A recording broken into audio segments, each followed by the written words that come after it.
Hey everybody, it is Stryker. It is day number 2 at the KROQ Coachella House. Yes, it has mellowed out a little bit. People have gone to the festival. It's kind of quiet, but the two guys sitting next to me will be there tomorrow, one of the headliners.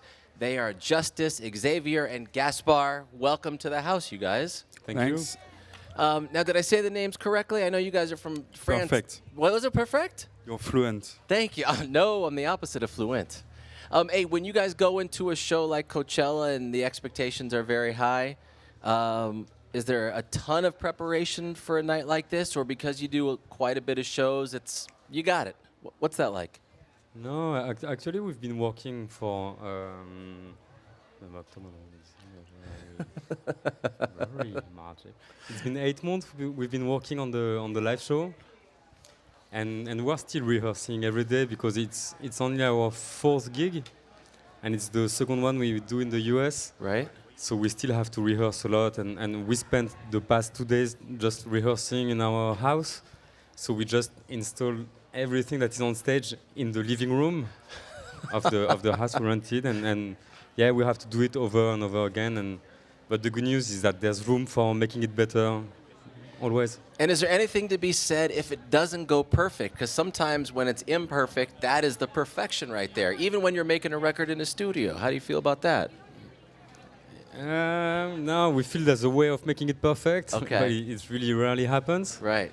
There's many ways to it up. Yeah. Right. Yeah, there's like 1 million ways to mess it up and one way to make it good, but sometimes it happens. In 2017, I feel there was an easy way to know who's mediocre and who's really good because there's so many artists out there, whether it's a rock band, whether they're producers, they're DJs, pop, whatever. And the really good people, it's an obvious thing that they put in the work and they really care and they're really good at what they do. But I want to know, how are you able to take what you do in a studio that sounds so good and make sure that the same energy happens when you're doing it live? Well, that's the thing, is that the energy is completely different because we can't make, like when we make a studio album, we spend 1 year and a half working on it and fixing every detail. And this is typically something that is impossible to achieve on stage. So we have to just to inject a new energy into every song. Right. And find simpler ways of making them. But it's great. Actually, we want it to be as different as possible for one reason, is that we believe that when you listen to a studio album, you always have a chance to go back into it and discover new details or whatever. When we play a live show, and especially a festival, we have to catch people immediately and then keep them with us. Yes. Even if they never heard of us or they just know one song, it's really important that the energy and everything is like very straightforward and simple. So yeah, this is what we've been working on actually for the past 8 months. So you guys are perfectionists, it sounds like. And if it's not perfect, it's going to ruin your entire day. That's how I am. If this doesn't go good, I'm going to go drink tequila after this and just go into the desert and bury myself. Yeah, no, I think it takes a lot of time because the performing electronic music on stage is still very new. Yes. And every year there are new ways of making things, and every year what you used to use the year before is obsolete. Mm-hmm. So you gotta step up like your everything all the time. And that's a lot of work. It's like if we are like playing in a rock and roll band in 1945, you know, and we are discovering electric instrument, and you have no idea how to make it sound good, and you still discover new things every week, every month. We're talking to the duo Justice. They're a French duo. They're one of the headliners here at Coachella. They're playing Sunday night. Woman is the 3rd full length you have done. Man Up! Safe and Sound. What a track that is. From the second you press play on Safe and Sound. That thing is awesome. I want to go to you, Gaspar. Hopefully I'm saying that still correct. When I say the album title, or the song title, what do you think of? You think of, holy crap, that thing was hard to make? Or was it a simple song to make?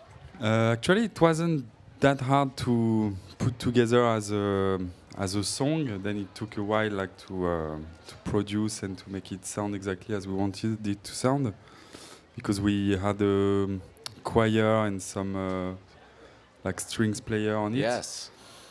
And but yeah, the main idea behind the Safe and Sound, it's a kind of like riding song. So all the lyrics are kind of linked to that theme. It is such a great track the second you press play on that thing. Yeah, it was Thanks. our ultimate disco track. Like we started to write this song and we were like, okay, it could sound disco, and then we were okay, let's try to do it like 200% disco, and then after that we will be unable to make something more disco than that. But yeah, we wrote it quite quickly, but then recording the parts was kind of like the bass and everything was a painful process, but it was cool. I have friends that are from small cities in the United States, and they thought, wow, we're never going to get to LA or New York. And not only are they playing those shows, but they go to Paris and they're in London. They're good. Did you guys, when you were starting out, think, we'll play some shows here around our neighborhood? The United States, that's just a pipe dream. Yeah, no, of course, and we still think the same. Wow. And it's no false modesty, but because there's a lot of time happening between every of our albums and every of our tour, we're always delighted to know that there's like people that want to see us and festival that book us to play around the world. So no, it's great.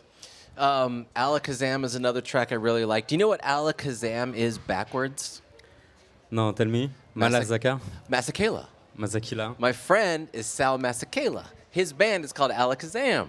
But Alakazam with the exclamation point is your track, and I'm going to go to you. I went to your partner on the other track, but what do you think of that song? Sorry, I didn't get the part what Mazakila. What is it? Masakela. Yeah, that's a friend of mine, and his band is called Alakazam because that's forwards and backwards. Okay, crazy. Wow. Yeah, and do you know that Johnson backwards is Nasnaj?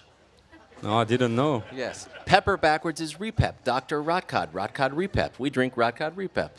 Cool. I don't know. Sorry. Amazing. Sorry. I don't know. I have ADD and I'm not We learn good. every day. Huh? Yes, every day. You can do like every word backward? Basically, yes. Okay, so what is like Xavier backward? Xavier. Revier. Anderson Nasredna. Henderson Nasredna. Johnny Naji. You keep the Y on the end. Let's move on. So what is KROQ? KROQ? Cork. Nice one. Yeah, thank you. But can we talk about the track Alakazam and just Yes. the coming together of that particular song? Yeah, so Alakazam, for those who don't know, is not the name of a Pokemon. This we found out afterwards. Okay. It's just the it's like abracadabra is a word you say when something magical is about to happen. And we made this song, and there's one chord in it that really sounds to us like the chord you would hear when a magician takes out a rabbit out of a hat, you know, or I don't know, or something like this, or when Aladdin just rubs the lamp and the genie is about to happen. Yeah. And for us, it was like there's always like tons of ideas you have when you make a song, and finally, in the way it translates afterwards, like nobody really cares about it. But the idea about this song was to make a song where the verse are very organic and disco, and the chorus are just very electronic and new wave, and somehow to make them coexist together in one song that doesn't sound weird. I love the new wave, the disco, and everything, how you were able to take so many different sounds and make it sound so fluid and natural, and it's not forced at all. And that's something that you guys have done Thank for a you. very long time. You're very welcome. How important is it for you guys personally, not other people, to be on the label that you are with? Ed Banger Records. Yeah, it's.